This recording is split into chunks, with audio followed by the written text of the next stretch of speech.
Senhoras e senhores, nós vamos dar sequência à programação do GovTech Summit, convidando agora o nosso palestrante Guilherme Domingues, cofundador e CEO do Brasil Lab, que falará sobre como acelerar a transformação digital nos municípios. Seja muito bem-vindo, Guilherme Domingues. Estamos de volta com a transmissão do Gov Summit aqui em Porto Alegre pela Cuboplay. Agora há pouco foi a palestra do governador Eduardo Leite, que fez uma explanação geral sobre como a inovação está impactando nas ações de governo. E agora começam os debates com os demais convidados para o evento. Agora está começando a se posicionar ali no palco o Guilherme... Guilherme Domingues, que ele é o cofundador e CEO da Brasil Lab. Ele vai falar sobre como acelerar a transformação digital nos municípios, que esse enorme desafio que é fazer com que as cidades, as pequenas, as médias e as grandes, assimilem essa nova cultura, possam tomar iniciativas que impactem direto na administração, que modernizem todas as ações públicas e, a partir daí, consigam modernizar a gestão como um todo. Então, você acompanha agora a palestra aqui no que vai ser coberto no nosso palco principal no Gov Summit. Que desde 2016 tem um programa de aceleração e conexão de startups com o poder público, que já formou 150 empresas que atuam nesse segmento. Quando eu sou convidado para vir para a casa dos outros, se a gente não conhece todo mundo, é bom a gente se apresentar. Então, para contar um pouquinho da minha história e por que o Gabriel me convidou para estar aqui logo na abertura do evento falando com vocês, eu sou de formação originária advogado, com especialização e mestrado em Direito Administrativo pela PUC, sou professor de Direito Administrativo e Direito Digital, e já há 7 anos estou envolvido com o projeto Brasil Lab, que eu comecei como voluntário, como primeiro mentor da organização, depois diretor do programa de aceleração de startups, e onde hoje eu sou o CEO dessa organização, que, como eu falei para vocês, foi o primeiro hub de inovação GovTech do Brasil. Eu sou também fundador do ILDD, o Instituto de Estudos em Liderança e Direito e Desenvolvimento. Inclusive, acabei de encontrar um ex-aluno meu aqui da turma, o Cassiano Fraga, que hoje trabalha com o vice-governador do Rio Grande do Sul. É sempre uma alegria estar aqui. Então, estou envolvido com essa temática de direito, de inovação, de tecnologia, e principalmente com esse universo das startups, há mais de 20 anos. Eu queria, para saber, até para calibrar e ter a atenção de todo mundo que está aqui nos vendo, quem aqui que está acompanhando a nossa palestra é servidor ou servidora pública? Levanta a mão, por favor. Opa, acho que é a maioria. E quem aqui da iniciativa privada? É empresário, startup? Excelente. Então, a grande maioria é de servidores e servidoras públicas. Então, eu vou falar para todo mundo, mas eu vou dar uma atenção especial a vocês, servidores e servidoras públicas que estão aqui, porque esse é o tema para o qual eu fui convidado a falar, como acelerar a transformação digital dos municípios. A gente sabe, pessoal, que o Brasil vive problemas de século XVIII, não é nem de século XIX. A gente tem uma população, um país onde metade da população sequer tem acesso a tratamento de esgoto e a água tratada. Só que isso, muitas vezes, acaba servindo de elemento para mascarar ou dificultar debates que queiram promover exatamente atividades voltadas à inovação e à transformação digital. Tem gente que fala assim, poxa, mas o Brasil não tem nem escola para todo mundo, não resolveu o saneamento, quer falar e fazer investimento em GovTech, em pesquisa, inovação, mas é justamente a lógica contrária. Se a gente não se conectar com as oportunidades e tendências do século XXI, a gente só vai ampliar o nosso desenvolvimento. A tecnologia, a gente sabe, e viu aqui vários exemplos já que foram apresentados pelo governador do Rio Grande do Sul, ela é responsável por saltos, ela permite que a gente consiga dar saltos qualitativos de desenvolvimento, de eficiência em processos, produtos e serviços. Portanto, é essencial, na verdade, que o setor público se conecte com essas novas oportunidades e tendências. E mais ainda, diante do que o governador Eduardo Leite tão bem colocou também, com a dinâmica das redes sociais, com a pressão que a gente tem hoje, a cobrança que é feita em cima dos políticos, se a gente não se conectar com essas novas tendências e oportunidades, e esse agente que eu estou falando é a gente que está no setor público, o governo vai ficar ultrapassado e são esses aproveitadores dessas dinâmicas de caos que vão ganhar espaço e não aquelas pessoas que querem trabalhar corretamente para promover a inovação e a transformação digital. Para vocês terem uma ideia, também foi ótimo que eu estou falando depois do que o governador Eduardo Leite trouxe, do que o prefeito de Porto Alegre trouxe, mas esse estudo, o estudo brasileiro, quando foi feita a Estratégia Brasileira de Transformação Digital, que foi lançada em 2018, ela apresentou esse dado que eu estou colocando aqui na tela para vocês, de que uma boa estratégia de transformação digital pode aumentar o PIB do Brasil até 5,7%. Isso a gente considerando tudo que envolve a economia digital, tá? Não só a digitalização dos serviços públicos, mas toda a área de economia criativa, enfim, tudo que vocês imaginarem que que pode ser feito no ambiente digital. E pode gerar uma economia de até 97% nos custos de transação. Então está aqui o exemplo que o prefeito Sebastião Melo trouxe da economia com o IPTU digital de mais de 7 milhões que a Prefeitura de Porto Alegre teve, simplesmente por migrar ao IPTU para esse espectro, para esse ambiente digital, né? E além disso, ela pode ser um caminho para promover um governo mais inclusivo, mais eficiente e principalmente mais transparente. Toda vez que alguém pede para eu citar um bom exemplo de uso de aplicação de inteligência artificial no poder público, foi o que a gente vivenciou agora recentemente, depois da pandemia, ou durante a pandemia, em que o governo fez pagamento de auxílio emergencial e depois o TCU começou a cruzar os dados de pagamento do auxílio emergencial com base de dados de quem era aposentado pelo INSS, de quem estava afastado por doença do trabalho, e descobriram até a esposa de deputado federal que estava recebendo benefício emergencial e não deveria receber, né? Esse é um caso clássico, onde a tecnologia pode gerar mais transparência, otimização de recursos e prevenção de fraudes. Então, tudo nesse contexto que a gente já está falando, é que, obviamente, eu estou pregando para convertido. Todos vocês que já estão aqui nesse evento, já sabem, já estão interessados em se conectar com essa agenda, já sabem tudo isso que eu estou colocando aqui na tela para vocês, dos benefícios que a tecnologia pode trazer. E esse impacto, ele é financeiro, principalmente, tanto do ponto de vista da economia, como do ponto de vista das novas oportunidades de negócio que ele pode ser gerado, só que muitas vezes as pessoas vão falar assim, tá bom, Guilherme, você está trazendo esse bando de números, a gente sabe que o Brasil hoje é um país que é referência mundial em termos de governo digital, então se a gente pegar, por exemplo, na média dos países da OCDE, que o Brasil nem integra, o Brasil ficaria entre os 20 melhores países do mundo em governo digital. Se a gente pegar o GovTech Index do CAF, do Banco de Desenvolvimento da América Latina, o Brasil fica em 4º lugar, só fica atrás do Portugal, da Espanha e do Chile. O Banco Mundial lançou o GovTech Maturity Index agora, que colocou o Brasil na primeira divisão de países com relação a isso. Então, se esse impacto pode acontecer, o que a gente precisa fazer, para daí responder o tema da palestra de hoje, para acelerar a transformação digital dos municípios? Eu vou trazer 5 pontos aqui, muito rápidos para vocês, e eu já vou dar um spoiler, que o último, para mim, vai ser o mais importante, e é o que tem mais relação com o que eu estou fazendo, que é para falar com a conexão com o ecossistema GovTech. Mas eu não posso deixar de apresentar para vocês que a primeira coisa é a seguinte: inovação, gente, não precisa ser sempre disruptiva. Inovação pode ser incremental. E mais do que isso, inovação pode ser o que a gente chama de copycat innovation. Então, se você quer fazer bem feito, vai aprender com quem já está fazendo. Eu estou trazendo aqui 5 exemplos, eu posso dizer que vocês vivem, para aqueles que moram aqui em Porto Alegre, em uma das cidades que já é referência no Brasil em termos de governo digital. Porto Alegre está participando de um programa que é pioneiro do Brasil Lab, chamado Programa de Aceleração Digital de Municípios, o primeiro do tipo no Brasil, que a gente está fazendo junto com o CAF, o Banco de Desenvolvimento da América Latina, e nós estamos acelerando 5 cidades, uma de cada região do Brasil. Então, Porto Alegre representando a região sul, Belo Horizonte representando o sudeste, Campo Grande representando o centro-oeste, Maceió, o nordeste, e Araguaí, do Tocantins, representando a região norte.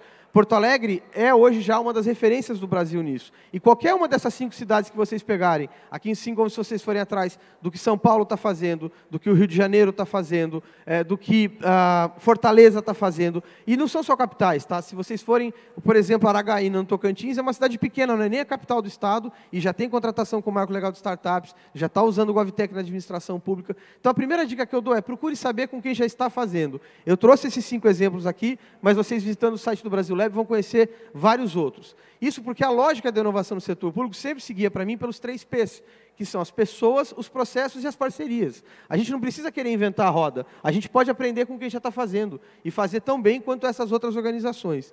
Além disso, eu trouxe outros exemplos de parceiros de inovação. Está aqui o Antônio, que é o nosso presidente do Fórum Novas Cidades, então, que é a rede que reúne todos os secretários de Desenvolvimento Tecnológico e Inovação do Brasil nesse grupo. A Rede GovBR, para quem não participa ainda, que pode se inserir. Tem uma série de cursos, treinamentos. A ENAP tem todo um caminho. O que tem de curso gratuito na Escola Nacional de Administração Pública, em trilha de transformação digital, não está escrito. Todo o conhecimento que vocês precisam para acelerar a transformação digital do município de vocês já está disponível na internet, já existe para quem quiser conhecer. Fora os vários exemplos de laboratório de inovação, do 011 Lab da Prefeitura de São Paulo, o Genova Lab também do Governo Federal, o LabGES do Governo do Espírito Santo, enfim, o IRIS Lab, que é do Governo do Estado do Ceará. Também tem uma profusão de laboratórios hoje criados no Brasil. Só que não vai adiantar nada também você se inspirar em quem já está fazendo, se for para simplesmente repetir sem entender o contexto do que você vai fazer. Porque cada cidade tem um contexto, tem uma particularidade. Ela tem um nível de maturidade diferente, ela tem importâncias diferentes. Mas, de novo, esse conhecimento para orientar vocês, então, tem uma palestra que é muito famosa, de um autor que vocês talvez conheçam, que é o Simon Sinek. É um cara de óculos que nem eu, assim, mas mais fortinho. Ele tem uma palestra muito famosa no TED Talk que ele fez, e é o livro dele que chama Comece pelo Porquê, né? Start with the Why. Então, não adianta você querer digitalizar para simplesmente fazer o que a gente chama de e-burocracia. Você pegar aqueles procedimentos que tinham uma lógica do papel e simplesmente migrar ele para o digital. Não é isso que é fazer transformação digital. Transformação digital você tem que ter um diagnóstico muito mais abrangente, começar pequeno, como os exemplos que a gente viu aqui, mas entender que se você começar com uma lógica na Secretaria de Educação, a mobilidade começar com outra lógica e a saúde começar com outra lógica, você vai cair no eterno problema que a gente tem no setor público brasileiro dos silos dentro da administração pública, que organizações da mesma entidade não se conversam, as tecnologias não se comunicam, então você vai fazer o que a gente chama de voo de galinha, você vai andar um pouquinho para morrer ali na frente. Hoje, na rede GovBR, nesse site que vocês estão vendo aqui, já tem também um guia dos 10 passos para a transformação digital que passa exatamente pela criação dessas estratégias locais. A gente já tem uma grande estratégia federal de transformação digital, né, estratégia brasileira de governo digital, mas que está feita para nível federal, e hoje o que a gente precisa avançar é exatamente na criação de estratégias estaduais e estratégias municipais também. O terceiro aspecto é que é óbvio, tecnologia é uma ferramenta, como o governador Eduardo Leite bem falou aqui. E ela é uma ferramenta que é operada por quem? Pelas pessoas, certo? Esse é o elemento mais importante. Quem vai operar a tecnologia e quem vai ser afetado por essa tecnologia, que são os cidadãos e cidadãs que se beneficiam do serviço público. Portanto, sem capacitar servidores e servidoras públicas com letramento digital, com habilidades relacionadas a essas novas competências e tecnologias, você não vai conseguir promover transformação digital. De novo, tem uma ampla fonte de conhecimento disponível. Como eu já falei na Escola Virtual de Governo da ENAP, estudos como esse que o Brasil Lab fez, a Startups GovTech, o futuro do governo no Brasil, com o CAF, que fez um grande mapeamento do ecossistema GovTech brasileiro e os desafios que a gente tinha. Esse guia de compra pública de inovação que foi lançado pelo BID, gente, é um dos materiais mais incríveis que eu já vi na minha vida. Conseguiram transformar todas as leis de inovação do Brasil e compra pública num material que você tem até quiz para responder e saber qual é o caminho legal que você tem que seguir para aquele tipo de inovação ou de processo de transformação digital que você quer fazer. E mais, a gente tem dinheiro, tem recurso. Só o BID vai investir $1 bilhão no Brasil ao longo dos próximos 5 anos em programas de transformação digital, que ele já está fazendo com o Poder Judiciário do Ceará, está fazendo aqui no Rio Grande do Sul também. Então, nem de dinheiro vai dar para a gente reclamar, porque o financiamento está aí, é disponível e é farto. O quarto aspecto, que é o que eu quero perder 2 minutos aqui, antes de ir para o último, que é da conexão com o ecossistema GovTech, e aí é muito importante, de novo, para você que está aqui me ouvindo, que é servidor e servidora pública, que é o seguinte: vou dar uma notícia para vocês. Não é primeira mão, mas talvez vocês não estejam atentos. A Lei 8666 morreu. Ela morreu. Ela se você vai falar com qualquer evento de inovação, de contratação pública no Brasil, as pessoas não, porque é 8666, porque é a lei do capeta, porque tem o 6666, porque ela não deixa a gente fazer nada no Brasil. Ela morreu. Botaram ela em aparelhos, deixaram ela na UTI para ir até o fim desse ano, mas desde abril de 2021, nós temos uma nova lei nacional de contratações públicas no Brasil. A Lei 14.133 de 2021, que tem não só um aumento do valor de dispensa de contratação, que agora é de 50 e tantos mil para bens e serviços, quando não seja de engenharia, e já te permite contratar um monte de software como serviço com esse valor para o pregão. A gente tem agora um novo formato de PMI, de procedimento de manifestação de interesse, que inclusive pode ser restrito a startups, está lá no parágrafo 4º do artigo que fala do PMI, na nova lei de licitações. Então você pode restringir esse programa para fazer para as startups, e pode apresentar para a sociedade o seu problema para entender como você quer contratar. Então aquela dor eterna do tenho que fazer o termo de referência, tenho que descrever bem, mas não posso escrever tão bem que parece direcionamento, e nem tão aberto que aparece qualquer empresa que quer fazer o que quer fazer. Isso acabou, gente. Vocês têm um tremendo do mecanismo para definir isso e conseguir elaborar bem isso. Além da nova lei de compras públicas, a gente tem a lei de governo digital, que institucionalizou a figura dos laboratórios de inovação. Então está lá a previsão agora de que os órgãos públicos podem criar os laboratórios de inovação, além de colocar o digital como primeira opção de serviço. Temos o Marco Legal de Startups e Empreendedorismo Inovador, que eu tive a honra de ser o coordenador do capítulo de compras públicas, que criou a solução chamada Contrato Público de Solução Inovadora, o CPSI, que traz toda essa lógica de desafio para você apresentar para a sociedade qual é o problema que você quer resolver, você montar uma banca trazendo um especialista externo que vai te ajudar, você poder remunerar a startup também pela economia que ela gera para o seu órgão público, não só por aquilo que ela está fazendo. Tem a possibilidade do sandbox regulatório, que já está explodindo no Brasil, Porto Alegre vai fazer, vocês sabem, Foz do Iguaçu já está fazendo, o Rio de Janeiro está fazendo um sandbox regulatório que é incrível, inclusive porque eles têm um site super detalhado e muito legal com isso. Tem aqui a Prefeitura de Recife, o Rafael Bezerra está aqui, vai falar na sequência do meu painel, que já está usando no EITA todo um programa de inovação aberta, que já está feito, isso virou. Quando o Brasil Lab nasceu, a gente nasceu como o primeiro programa de inovação aberta do Brasil público, sem ser um órgão público, porque nós somos uma ONG. Naquele mesmo ano é que nasceu o Genova do governo federal e o PitGov do estado de São Paulo. Hoje a gente já tem mapeados mais de 20 programas de inovação aberta só em nível estadual no Brasil. Praticamente todos os estados brasileiros hoje têm algum programa de inovação aberta. Além de opções que estão lá na lei das estatais e também em outros documentos, como a Carta Brasileira de Cidades Inteligentes, a Estratégia Brasileira de Governo Digital. Mas tudo isso para dizer para vocês é o seguinte: a lei velha morreu, temos uma nova lei, temos um novo rei na Inglaterra, temos um novo mundo. O nosso desafio não é mais técnico, ele não é de ter que fazer mudança legislativa, ele é um desafio adaptativo, um desafio cultural. Nós temos que adaptar e trazer as pessoas para essa nova mentalidade, tirar essa legislação do papel e promover essa mudança real. E isso já está acontecendo. Tá? A minha quinta e última recomendação, que eu acho que, na verdade, foi a razão principal pela qual o Gabriel me convidou, que era para a gente fazer e falar desse evento, né? Que é a conexão do poder público com as startups e com o ecossistema GovTech. Então, se você quisesse que eu desse uma resposta objetiva para a pergunta que foi colocada aqui para mim no painel, seria: Guilherme, como é que a gente pode acelerar a transformação digital nos municípios? Se conectando com as startups, contratando startups, entendendo que você não precisa desenvolver todas as soluções tecnológicas e digitais que você quer dentro da sua prefeitura em casa.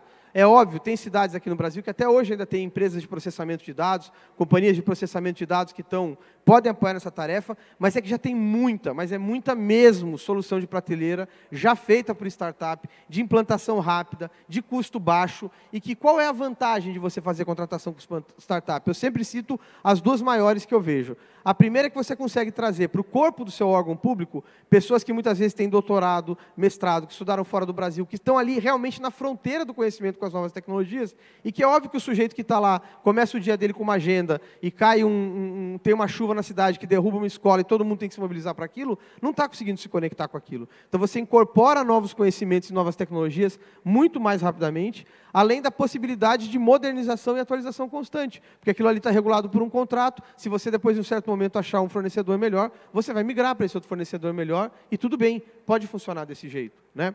Quando a gente fala de ecossistema GovTech, isso aqui é um gráfico, nossa, que legal isso aqui, ó. Agora que eu vi, olha só. Dá para fazer um efeito, hein? Dá uma vibe isso aqui. Mas quando a gente está falando do ecossistema GovTech, na verdade, a gente pode entender GovTech de duas maneiras. A maneira mais ampla é que o ecossistema GovTech é uma nova forma de colaboração público-privada intermediada pelas novas tecnologias, em que você tem como atores principais, de um lado, o poder público, que é o lado da demanda, e, de outro lado, o lado da oferta, feita pelas startups e pelas pequenas e médias empresas que querem fornecer bens e serviços para o poder público. Tudo isso intermediado por essa camada de dados que a gente tem hoje, que as pessoas estão trocando, por novas tecnologias, com o uso inteligente do poder de compra do Estado para fomentar esse ecossistema, com o lado dos venture capitalists. Eu acho que aqui hoje, tenho certeza, porque eu vi a programação, que, aliás, está irretocável. Parabéns, Gabriel, porque está cobrindo todos os aspectos que a gente pode falar de GovTech.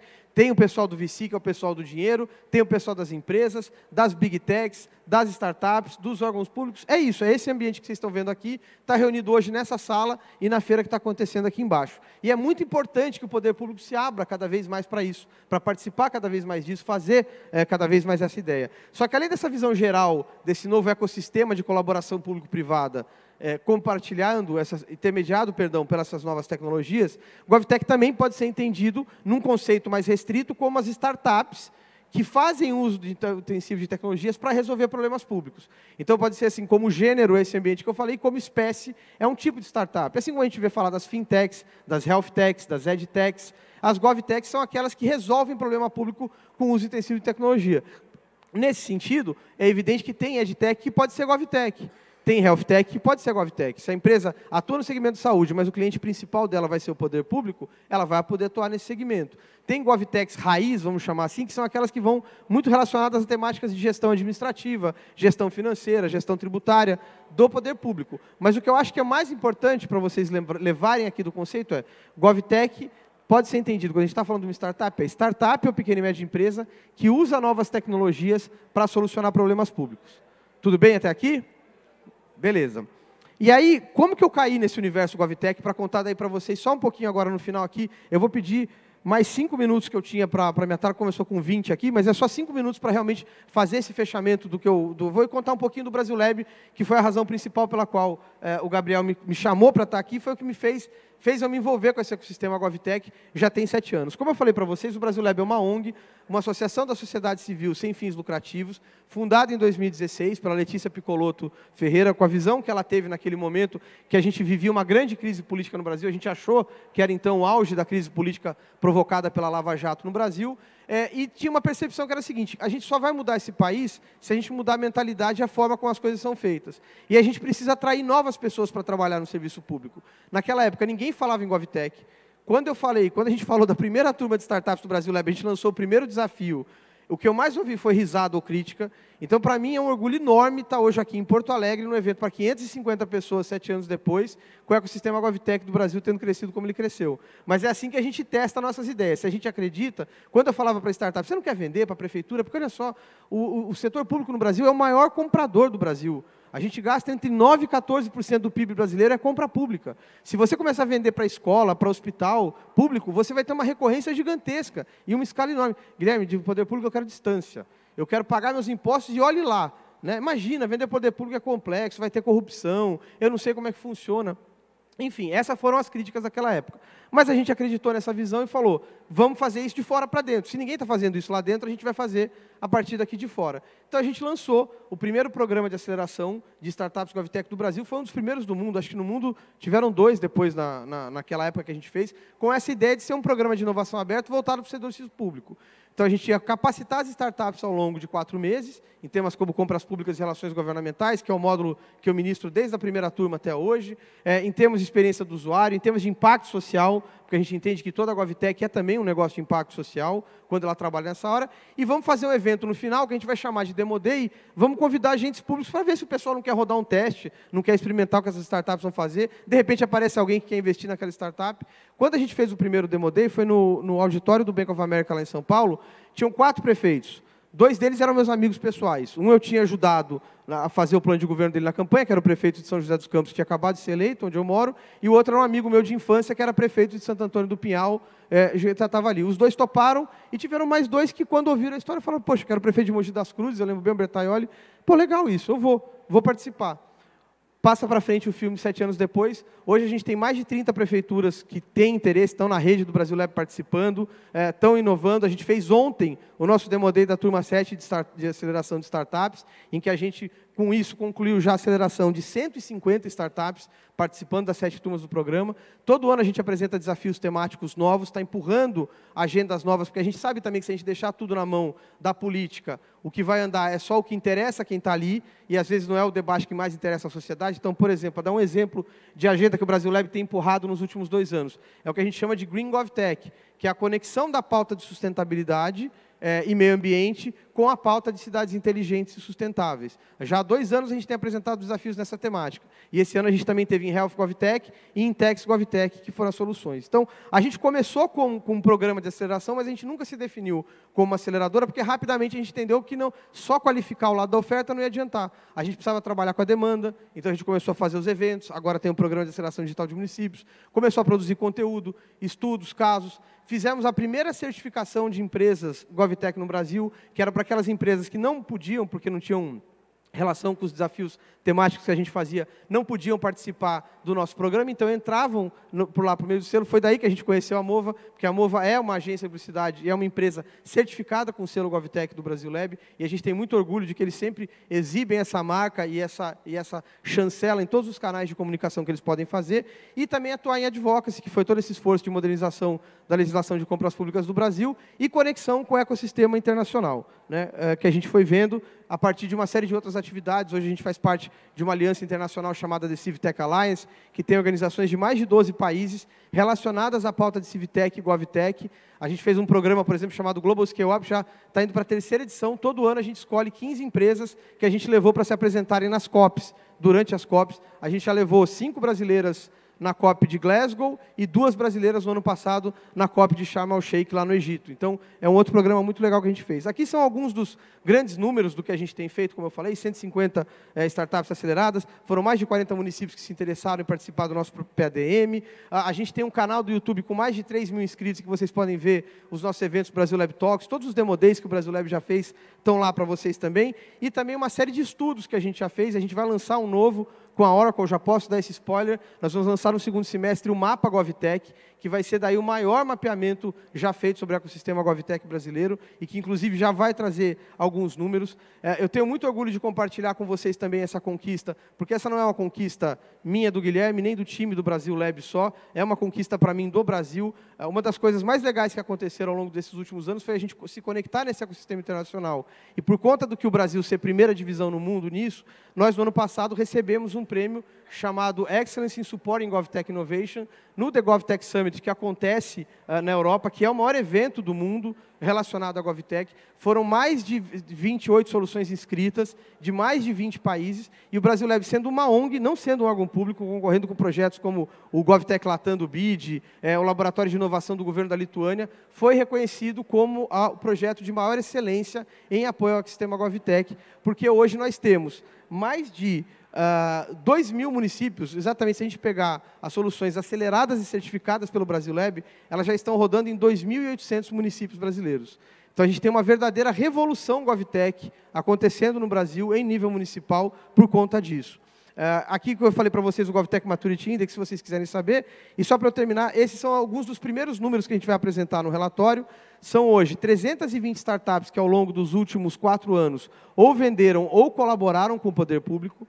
São mais de 170 iniciativas de inovação públicas mapeadas no Brasil, nos 3 níveis, União, Estados e Municípios, e nos 3 poderes, Legislativo, Executivo e Judiciário. E esse número eu estava aqui, 2.310, só que quem puxa muito esse número é o Leonardo Ladeira, do Portal de Compras Públicas, que inclusive vende aqui para a Prefeitura de Porto Alegre. Todo o processo de licitação da Prefeitura de Porto Alegre é feito lá, e eles já bateram 2.800 municípios, ele me falou ontem, numa aula de pós-graduação que eu estava com ele, que estão rodando com a solução do Portal de Compras Públicas. Então, isso está acontecendo, está explodindo. Eu tinha trazido alguns outros exemplos para colocar aqui para vocês, mas depois eu vou pedir para o Gabriel para a gente disponibilizar essa apresentação para quem quiser, de outras startups que estão fazendo isso. Então, tem o Portal de Compras Públicas, tem o GESUAS, que atua na área de gestão do Sistema Único de Assistência Social, está vindo para cá também. Então, o secretário Luiz Carlos, que está aqui na frente, está dizendo que o GESUAS também vai vir para a Prefeitura de Porto Alegre, que é uma excelente solução. Foi da turma 3 do Brasil Lab, a gente já está na turma 7. O Shopping do Cidadão, que faz toda essa questão de atendimento online e físico, quando você precisa fazer. É o tipo de poupa-tempo que a gente chama lá em São Paulo, né, que eles montam para prefeituras também. A Lemobis, que tem uma solução de gestão de merenda escolar, ela foi uma das que se apresentou na COP já com a gente, está vendendo hoje para mais de 1.000 municípios, e assinou o primeiro contrato de compra pública de solução inovadora com a Petrobras. Foi a Lemobis quem assinou, ainda no mês passado, assinaram com eles. E já foram, então, só outros verticais, né? Smart Tour na área de turismo, a prova digital na área de licenciamento e aprovação de projetos urbanísticos, urbanos, de obras e reformas. Tudo isso para dizer o quê, gente? Mais uma vez, né? Reforçando a pergunta que me foi feita. Como acelerar a transformação digital com os municípios? Se conectando com GovTechs. Tá? Existe um mercado hoje no Brasil, que o Brasil é a primeira divisão mundial, é referência mundial nas oportunidades, na qualidade e na quantidade de empresas que têm soluções disponíveis para os órgãos públicos aqui presentes que queiram se conectar com esse serviço de transformação digital. Uma última recomendação para quem quiser saber um pouquinho mais. Esse é um livro chamado GovTech Iberoamérica, que reuniu autores de vários países, de Portugal, da Espanha, de toda a América Latina. Eu tenho a honra de ter sido o único autor brasileiro dessa obra e contei exatamente o caso do Brasil Lab, essa história que motivou a gente a fazer esse processo que começou pequenininho como um projeto, que era um projeto, será que vai dar certo, será que vai aparecer? E hoje já é uma organização independente, que tem 6 funcionários, mantida com o apoio dos patrocinadores, que a gente honrosamente tem e que continuam nos apoiando. Se você quiser saber mais do nosso trabalho, fica o convite para você seguir o Brasil Lab nas redes sociais, para visitar o nosso site, para poder conhecer os conteúdos que a gente já colocou lá, todos esses relatórios que eu falei aqui estão disponíveis. Você entra no nosso site, você pode escolher o caminho que você quer, para startup ou para setor público. Então, você vai, se seguindo esse caminho, você vai encontrar todos os conteúdos que estão lá, que vão poder apoiar vocês nesse esforço. E queria, mais uma vez, agradecer ao Gabriel pelo convite, muito obrigado mesmo, te parabenizar por esse evento, espetáculo, casa cheia, um lugar maravilhoso, agradecer a presença aqui do Luiz Carlos, do Antônio, enfim, tem uma série de amigos e pessoas que estão aqui conosco hoje, dizer que a gente vai ter um stand do Brasil Lab nesses 2 dias aqui do evento, tá? Então a Natália que está aqui, Nath, levanta a mão aqui para o pessoal te ver, ó. Tá, a Nath, que está ali do nosso time, vai estar ali embaixo para quem quiser conhecer mais, saber do Brasil Lab, se você tem uma startup, quer conhecer do selo, quer saber do nosso programa de aceleração, a gente vai estar lá. E eu estou deixando com vocês aqui também os meus contatos para a gente poder continuar essa conversa no LinkedIn ou nas outras redes sociais que vocês preferirem. Combinado, pessoal? Gente, muito obrigado pela atenção, um ótimo dia, um ótimo evento. Obrigado.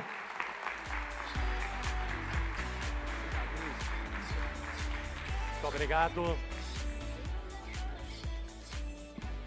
Muito obrigado. Muito obrigado.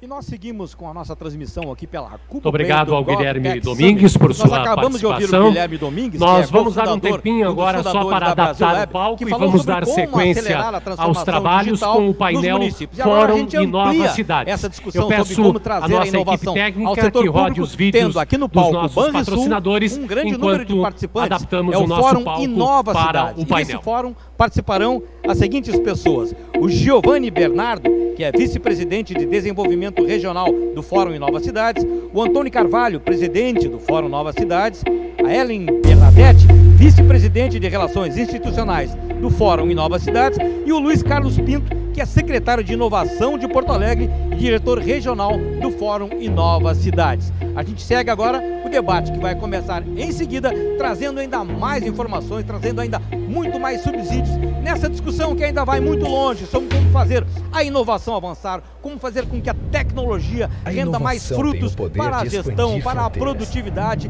no setor público. Você acompanha tudo no palco Banrisul GovTech.